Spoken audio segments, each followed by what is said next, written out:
Are we ready for the poetry? Okay, all right. So bringing up first, I want you to give big love to Daywalker, who was a third generation born Oakland freelance writer, hippie / occasional poet. So as Day comes up, give strong love to Daywalker.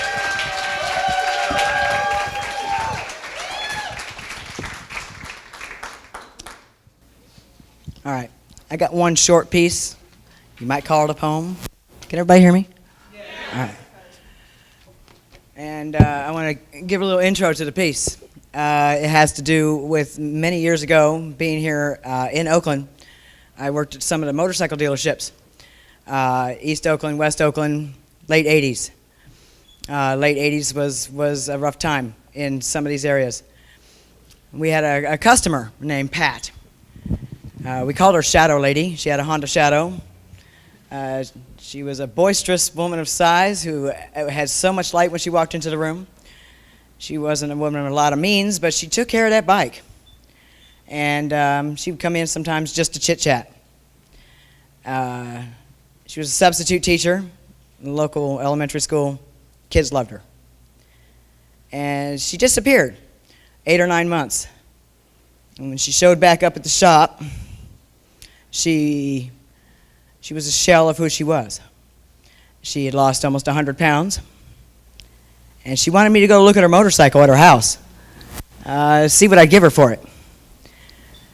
The bike was in worse shape than she was. It was pretty sad. Her cupboards, there was nothing in them but condiments, salt, pepper. It was pretty devastating. And this was the time when crack took over Oakland, and especially certain parts of it. And it was heavy, and it was hard, and it hit the whole area. So she passed away the following year. And I still think about her because she was one of my favorite customers, and I did this for 25 years. I like to take a dark twist on a lot of things that I write. I imagined what her students, her little third grade students, might sit and do if they did something like Miss Mary Mack. You all remember that? Yeah. So I had to do a dark twist, but it's a dark twist in honor of her. And I'd like to have a couple of my friends come up and sit and do a little clapping while I read the piece. It's a very short piece. After this is going to be a story.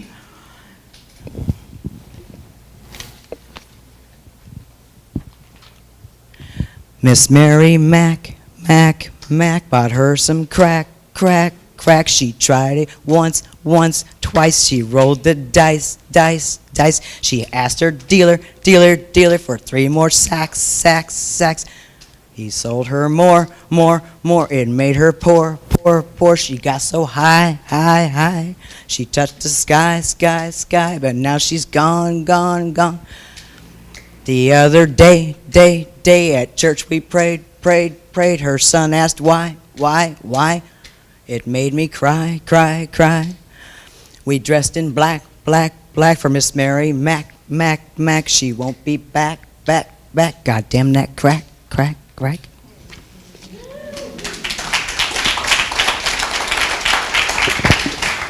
Thanks, you two. You guys are so adorable. Like my inner children just came up here. All right, this is a short story, because I do a lot of short stories, kind of along the lines of the characters of Stephen King might put in his things, and this is a most recent one, and it's going to be, I've got a book coming out probably in February. I'm going to go ahead and push that now. It's called Fringe. It's a collective of short stories from the mind of Daywalker. So for those of you who have a short attention span, short stories are perfect. All right. The wife and I moved up to the mountains a few years ago, Mendocino in Humboldt County, where I waved to vultures and talked to deer. But there's also huge inspiration when you drive those roads because there's so much history. through them. So that's where the story came from.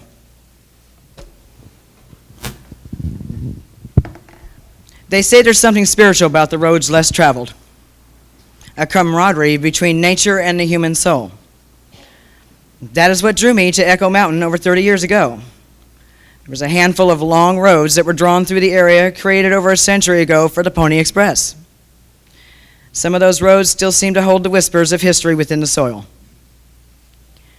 People have settled into homestead here for generations. I've spent many of my years here as a land surveyor. I know a lot of the folks up here. I volunteer my time and my land movers, and I help grade these old roads when they need be. And tonight was one of those times. There had been a storm wreaking havoc for 4 or 5 days straight, and the roads are a mess. Residents managed to make it through the mudslides. They found themselves trapped on the roads by the trees that have fallen victim to the high winds. It was the worst storm I can remember since moving up here. I was going to call for a full pot of coffee and all the rain gear I could find. It was around 4 a.m. in the morning. It was slow going. It would take this giant machine a few hours to make the route because of the storm. There's nothing like pitch dark of the mountains combined with howling winds to bring about all the urban legends you could possibly creep yourself out with all at once. The lights on the front of the grader turned shadows into faces and faces into shadows. It is said that there are roads up here that no one will travel upon. They say that is where your worst nightmares go to be alive. I have no desire to travel through that kind of creepiness. No, thank you. I'll stick to my regularly scheduled nightmares. Just as I was about to humor a shiver that was getting ready to travel up my spine from the thought of that said creepiness, the winds picked up with an unearthly gust that sent that shiver right back down my spine. I came to a halt. This was the first time this 10-ton machine had ever been rocked by the wind. The lights began to fade and flicker, then they just died, and so did my machine. The moon was now my only source of light. The winds are blowing branches and debris at me from everywhere, and now I had to try and navigate to the spare battery supply. So I got down off of the machine, and I had to hold on tight to avoid getting blown away. I blindly finding my way, I got to the compartment, and then the sky began to light up with a fury of lightning. I couldn't take my eyes off of it. And then a huge bolt of jagged blue lightning struck a huge tree on the side of the road, and everything seemed to go in slow motion until it made its final landing right across the gravel, less traveled, right in front of my machine. God damn it.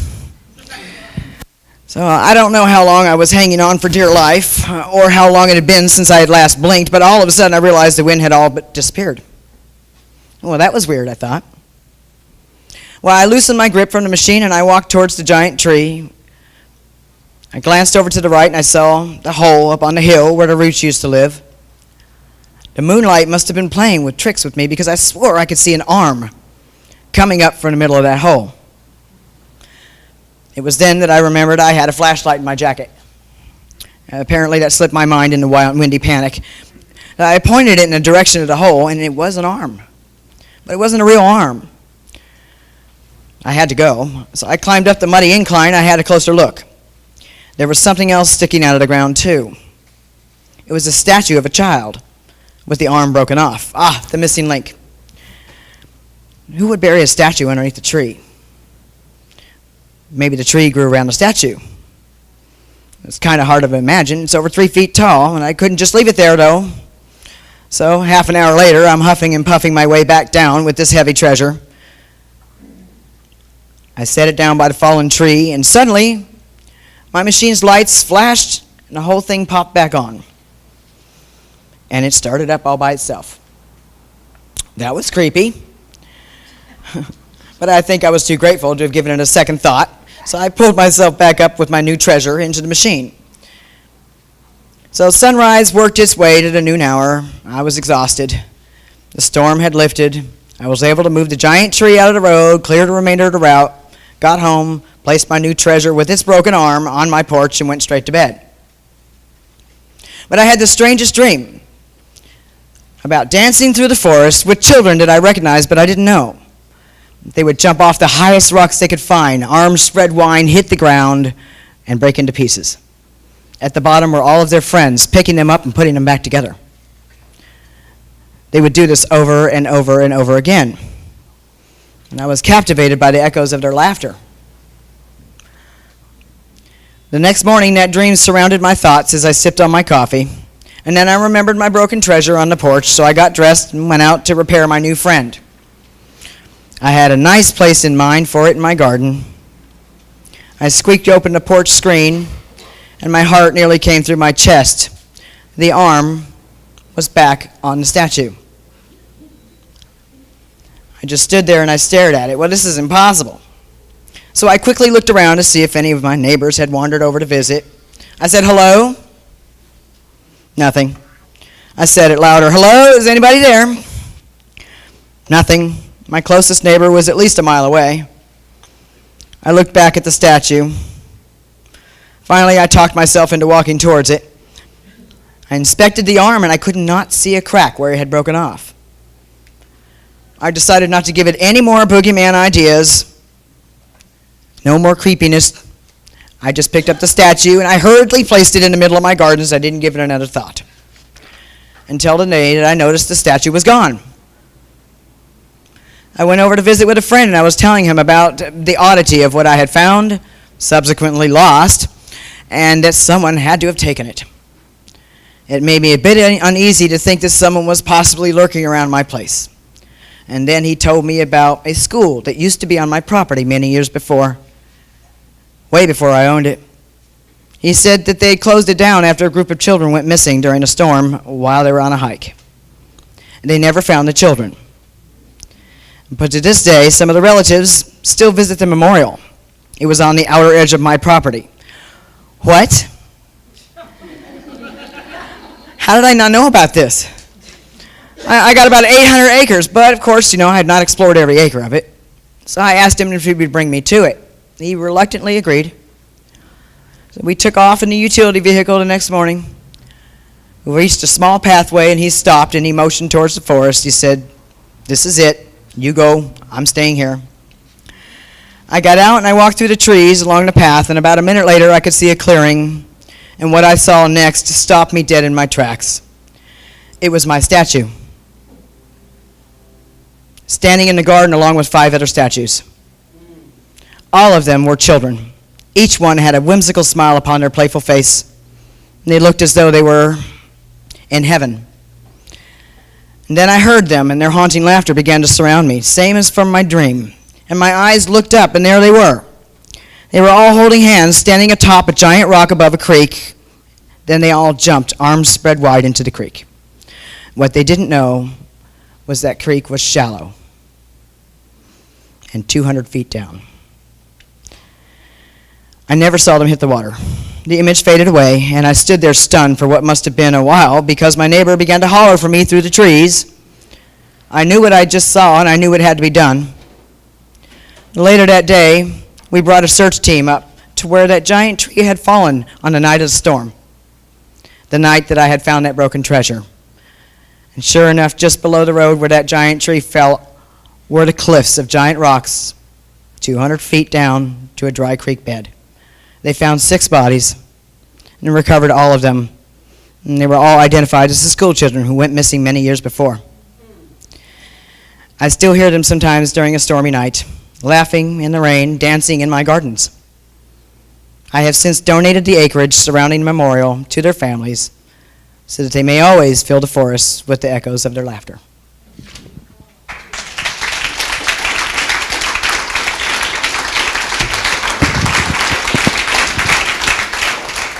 Thank you.